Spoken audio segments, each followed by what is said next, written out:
Welcome to the Reasoned Intuitions podcast. My name is David Tonner, and I discuss personal ideas on moral issues in modern society and try to come up with improved ways of thinking and behaving in the hopes of becoming a better person and causing the least amount of harm.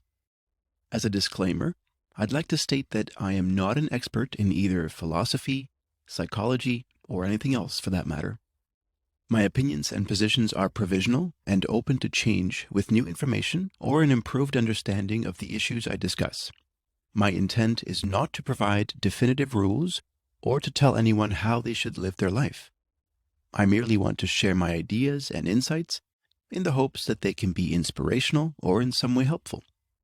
I employ pragmatic ethics and try to reason from as broad and objective a perspective as possible. Some of my basic assumptions are that unchosen suffering is bad, and we should strive to minimize it. Joy is the most pleasurable sensation, and thus we should strive to maximize it. Empathy is universal, with some exceptions, and it should be the starting point of any good ethical system. Hello and welcome to another episode of Reasoned Intuitions. The title of today's episode is Red Pill or Blue Pill? I'm sure most people get the reference, but for those who are unfamiliar, it comes from a scene in the 1999 film The Matrix, which apparently some people haven't seen. Wikipedia defines red pill and blue pill as a choice between the willingness to learn a potentially unsettling or life-changing truth by taking a red pill, or remaining in contented ignorance with a blue pill. In the film, humanity is trapped inside a simulated reality, referred to as the Matrix, while intelligent machines use people's bodies as energy sources in a world that is dystopian and bleak. The lead character, Neo, played by Keanu Reeves, is asked to choose between the red and the blue pill by another character, Morpheus, portrayed by Lawrence Fishburne, a leader in the rebellion against the intelligent machines. The choice given to Neo is to either continue living inside the simulated reality or to discover what the world is truly like. Neo ultimately chooses the red pill, of course, because that's what heroes are supposed to do, right? While not necessarily presented this way in the movie, the duality is an interesting philosophical question to ponder.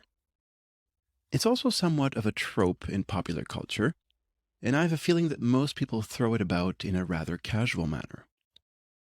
In an informal setting, when given the hypothetical choice, most people select the red pill, by which they signal their desire to know the truth over a superficial preference for the comforts of a soothing illusion.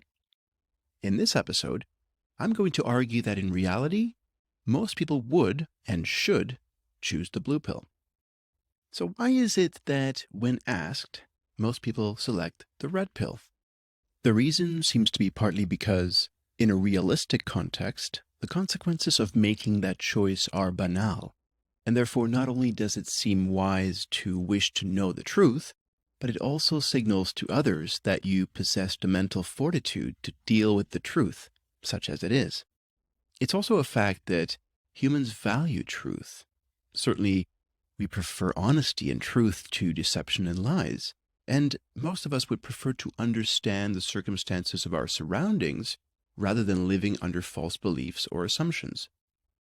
Deception and illusion can be detrimental, and while the truth isn't always desirable, it carries with it an aura of purity.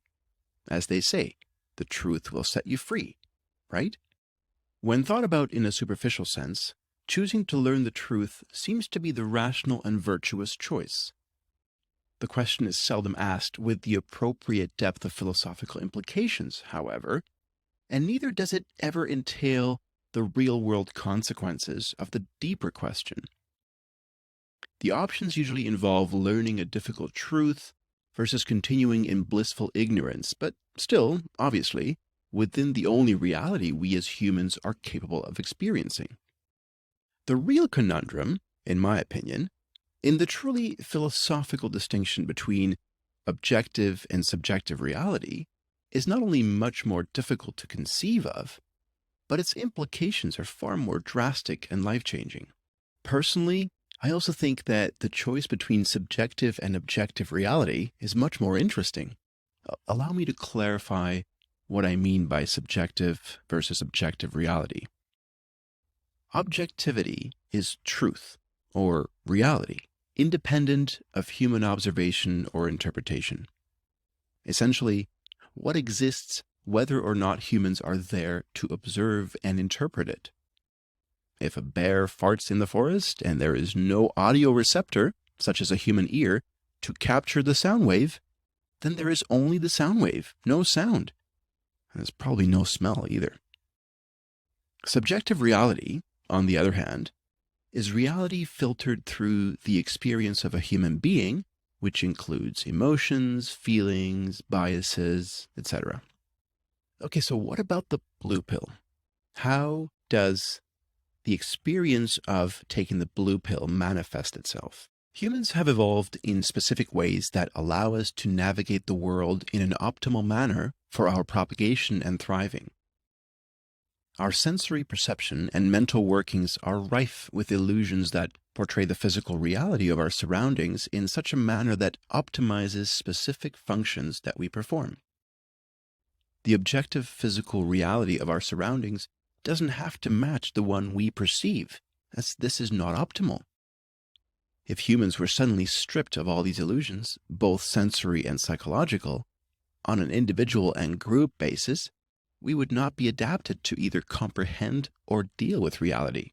Some examples of sensory illusions include color and sound, neither of which exist objectively on a physical level, where they are manifested as light waves and sound waves. Imagine observing a world where, instead of seeing colors and hearing sounds, you are simply aware of light waves and sound waves, without any experience attached to them.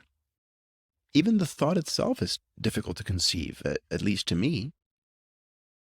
Examples of mental illusions include beliefs in gods or similar higher forces, the idea of free will, meaning and purpose, inherent value, etc. The more ingrained a belief or illusion, or perhaps the more it is intertwined with a person's sense of identity, the more difficult it is to let go, but also the harder it then becomes to cope in a functional manner with a reality devoid of this illusion. Thus, for an atheist, it is less of a challenge to adapt to the loss of other similar illusions, whereas for someone steeped in various cultural and spiritual beliefs, the loss of each one is painful. The loss of all at once can be debilitating. So what would it look like for someone to take the red pill?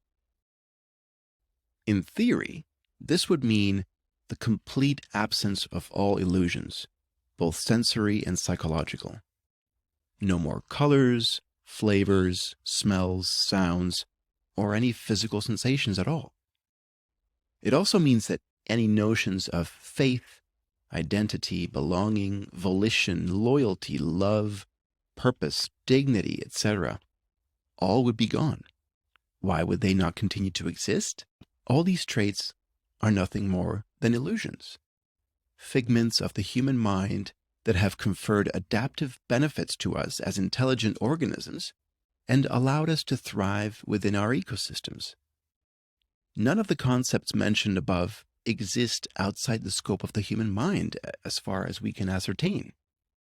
They seem to be entirely anthropogenic phenomena that emerge from a level of consciousness specific to Homo sapiens. There is certainly no reason to believe that anything like faith, love, truth, or good and evil exist in the universe outside of the context of intelligent life. So here are the options as I would present them. Choose the blue pill and continue to experience the world through the various subjective human filters and biases, essentially life as you currently know it. Choose the red pill and be deprived of all neurochemically generated illusions that your senses present, devoid of all subjective lenses and other evolutionary traits created by the human mind in order to optimize survival within our environment, but which don't necessarily represent objective reality. So is it possible to reconcile these two options, neither of which seems very appealing? Choosing the blue pill just seems weak, a cop-out of sorts, a soothing balm. In the casual context in which the choice is usually presented, the blue pill is seen as less appealing than the red pill, even though it permits the continuation of a pleasing illusion.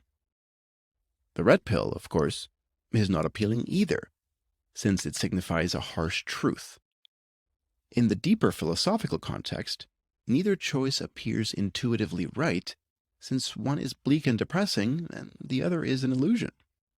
My position is that, if presented with this choice, most people would do well to select the blue pill, as choosing the red pill, or having the capability to perceive objective reality in its full scope, basically strips us of our innocence, our naivete, but also of anything that gives us a sense of being special to each other and in general. At the core of it, we are no different from other animals or even bacteria. Our sole purpose is to survive long enough to procreate. In an existential sense, what does that leave us with? How does a person devoid of meaning or purpose maintain their sanity and go on existing in the world?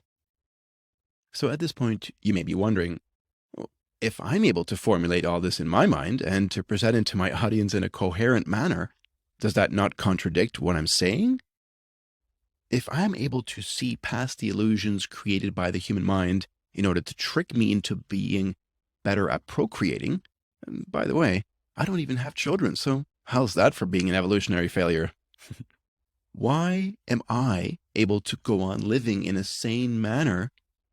And I do assure you that I still have my wits about me. The answer is that I haven't actually taken the red pill. I'm not saying that to be flippant, by the way. What I mean is that on a conceptual level, I can fathom what I would be deprived of if I could fully experience objective reality. Additionally, there are several common illusions held by most people that I do not share, such as faith in a creator, belief in agency, etc. Still, I continue to see color, to smell the wonderful aroma of coffee, to hear beautiful music. My sensory illusions persist, and to be honest, most of my mental illusions are still present as well. As an example, even though I don't believe in free will, every action I perform intuitively feels like it's freely generated by some choice-making faculty that resides in my mind. I am not immune to other biases either, such as thinking that things happen for a reason when I experience a positive turn of events. The difference that I'm illustrating, therefore, is between knowing something intellectually and experiencing it in its pure state, which none of us can do because of the structure of our minds. What this means is that there's never any risk of someone taking the red pill, meaning there's no reason to think that humans will ever be able to perceive objective reality in its fullness. And again, I really don't think we should desire that option. Okay, so at this point you might be wondering, what about critical thinking? It seems you're saying that it's okay to prefer living under a blanket of illusions rather than understanding reality. What gives? I think both those things are true, and it's possible to reconcile them. It's neither optimal for people to live without any sense of meaning, nor to operate under a slew of biases, completely unchecked. The optimal balance is somewhere in the middle, as it tends to be. Ideally, we could all be conceptually aware of at least those illusions that cause us and others harm. But is there really an imperative to know more than we need to know in order to lead contented lives and to be kind to each other?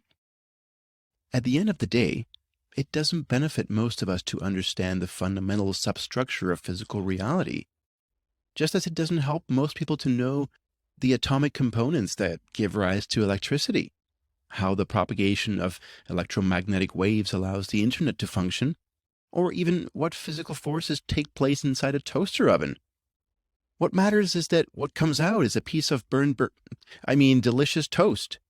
And in the same way, What matters is that humans go on living their lives with their sanity and sense of meaning intact, and that we find ways to be good to each other, to other living organisms, as well as to our entire ecosystem. To close, here's a thought experiment for you. It's called the Experience Machine, and it was created by the philosopher Robert Nozick in 1974. Let me present a slightly modified version. Imagine a machine that simulates an ideal life where you are happy, content, and have anything you desire. This isn't quite like the Matrix, by the way, or the life you know presently, because it's perfect. When you are plugged into the machine, you are not aware that what you are experiencing is not real in an objective sense. It appears genuine in every possible way, and there is no way for you to know otherwise. During a routine maintenance reboot, you are unplugged and asked if you would like to return to your simulated experience, or if you would like to try living in the so-called real world, of which you know nothing, but which, presumably, couldn't be any more perfect than the life you've experienced until now, except for the fact that, well, it's quote-unquote real. What would you choose, and why? Thanks again for listening.